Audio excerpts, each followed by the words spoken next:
Top quality और consistent performance के लिए सिर्फ सिल्वर पंप नाम याद रखना।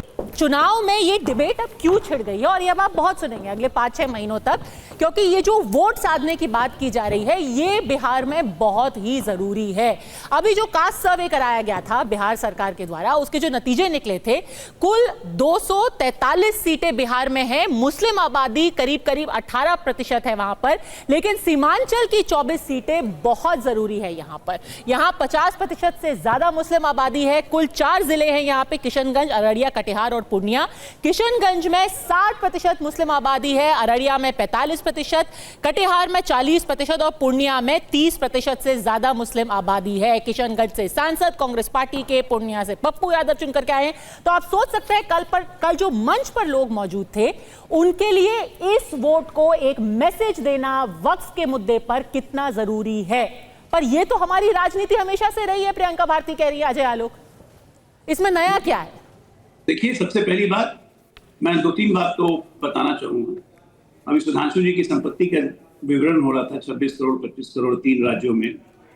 तो बिहार के सबसे बड़े सामंत हैं लालू यादव, जिनकी एस्टिमेटेड प्रॉपर्टी 1200 करोड़ है। 350 करोड़ की प्रॉपर्टी ईडी ने जब्त कर ली है। तो समाजवाद का किस्सा घर से ही शुरू करते हैं। Let the charity begin from home. Lalu ji सारी संपत्ति दान करते हैं। वो जो दिल्ली में BMW और फार्म हाउस वगैरह सब रखा हुआ है, जिसमें तेज प्रताप भी फोटो खिंचाते हैं, वो सब दान कर दीजिए, तब समाजवाद की बात करेंगे। दूसरे आपके नेता की याद दिलाता हूँ। आपके मैं आपसे रिक्वेस्ट करूंगा, आर्काइव को बोलिए जरा ये वीडियो लालू जी का निकाले। लोकसभा का है, 2009-10 में वक्फ कानून पे चर्चा हो रहा था।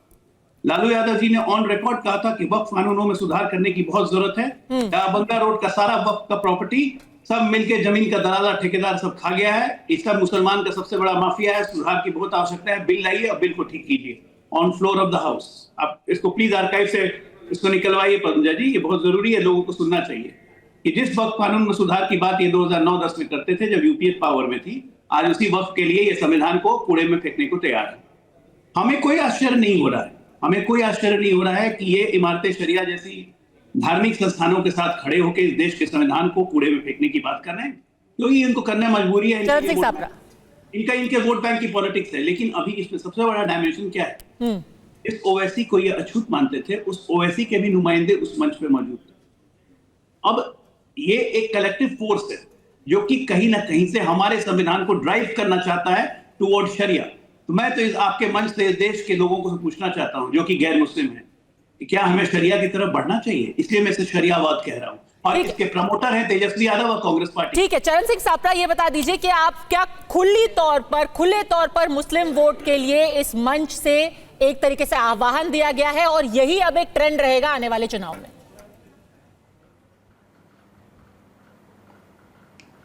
देखिए पद्मजा जी, जब किसी समाज के पास जाते हैं तो निश्चित रूप से उस समाज की जो तकलीफ है उसी पर चर्चा होगी ना। अब वहां पर खड़े होकर के हम कोई और तीसरी चर्चा, कोई आर्थिक व्यवस्था की चर्चा तो करेंगे नहीं। उस समाज की जो प्राथमिकता है उसके ऊपर चर्चा होगी जो समाज सुनना चाहता है, और वही आदरणीय तेजस्वी जी ने और बाकी के सभी नेताओं ने वहां पर किया। लेकिन जो भारतीय जनता पार्टी की आज जो प्रेस वार्ता हुई है, सापरा जी आपको मैं पूरा 2 मिनट दूंगी, लेकिन एक छोटी सी बात मैं इंटरजेक्शन करना चाहती हूँ। आपको ये लगता नहीं कि गलत है कहना कि वहां मुस्लिम जो जनता जमा हुई थी वो सिर्फ शरिया के बारे में सुनना चाहती है, वक्त के बारे में? आप उनको बोलिए हम आपका स्टैंडर्ड ऑफ लिविंग बढ़ाएंगे, यहाँ पर जो गरीबी है, गुर्बत है, उससे हम आपको निजात दिलाएंगे, क्योंकि वो वहां पर है। इसका मतलब ये वो शरिया के बारे में सुनना चाहते हैं क्यों, या वक्फ के बारे में सुनना चाहते हैं? नहीं, ये बात नहीं। देखिए मैं इसको इससे रिलेट करता हूं कि अगर आप सिख समाज के पास गुरुद्वारे में जाएंगे या कोई उसके सम्मेलन में जाएंगे तो सिख समाज की बात करेंगे ना, तो समाज की बात हुई है। अगर वक्फ बोर्ड के अंदर कोई समस्या है जिसको सुप्रीम कोर्ट ने भी जिसका कॉग्निसेंस लिया है, तो निश्चित रूप से जनता वो सुनना चाहती है, उस पर चर्चा हुई है। पर ये मामला तो कोर्ट में है, आपके खुद के सांसद, आपके नेता कोर्ट गए हुए हैं, कोर्ट ने मामला सुरक्षित रखा है। आप हर 10 सेकेंड नहीं, देखिए आपने बीजेपी के प्रवक्ता को ना टोका नहीं 4 मिनट तक। अब आप मुझे हर 10 सेकंड टोक रही हैं। मेरी बात सुन लीजिए, मैं आपके सप्लीमेंट्री क्वेश्चन का भी उत्तर दे दूंगा। हाँ, ठीक है। देखिए ये निश्चित रूप से जिस तरह से प्रेस वार्ता हुई है वो दुर्भावनापूर्ण थी, और जिस तरह से ध्रुवीकरण उसमें झलक रहा था, इसका हम विरोध करते हैं। भारतीय जनता पार्टी हमेशा ये करती आई है, नमाजवाद की बात करना यानी कहीं ना कहीं आप उसको ध्रुवीकरण का टच दे रहे हैं। आप जानते हैं कि ध्रुवीकरण की चिंगारी लगाएंगे, यानी ध्रुवीकरण की दुकान चलती रहे तो भारतीय जनता पार्टी की राजनीतिक दुकान चलती रहेगी। यही है मुद्दा ना।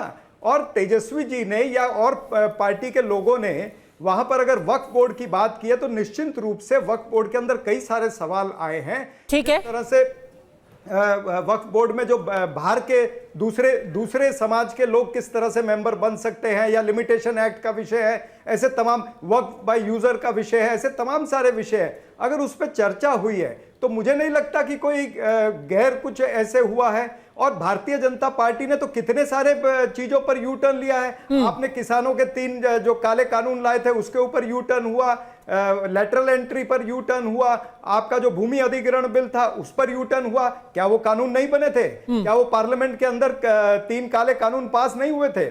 यानी आप करें तो चमत्कार, दूसरा कोई करे तो वो गुनेगार।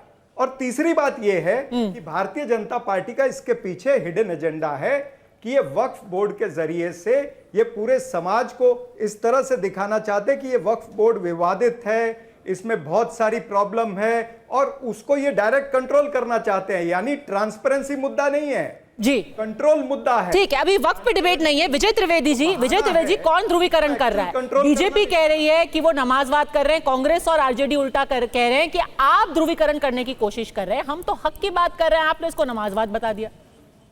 पद्मजा जी, हक की बात तो सब लोग कर रहे हैं अपने अपने तरीके से। और जैसे इमारती शरिया आपने भी जिक्र किया, और जो परसों रैली हुई, कल जो रैली हुई वहाँ पर, उस रैली से साफ नजर आ रहा है कि एक ध्रुवीकरण के एक रास्ते पर चल रहे हैं, दोनों चल रहे हैं। जो लोग उस रैली में मौजूद हैं, और उसको रिवर्स पोलराइजेशन करने के लिए भारतीय जनता पार्टी ने अभी नमाजवाद का नाम ले लिया। तो दोनों लोग उस इलेक्शन को ध्यान में रखते हुए ध्रुवीकरण कर रहे हैं।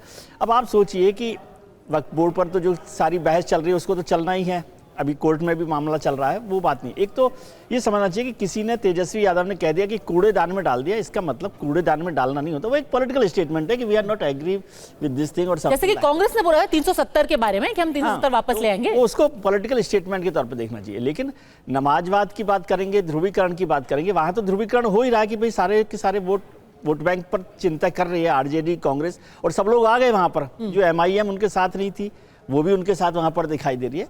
लेकिन जब अभी तो 2 दिन हुए हैं सर आपको, कि जब आपने कहा कि संविधान में समाजवाद और धर्मनिरपेक्ष शब्द नहीं रखना चाहिए, आज समाजवाद के साथ खड़े दिखाई दे रहे हैं। समाजवाद वर्सेस नमाजवाद क्या है?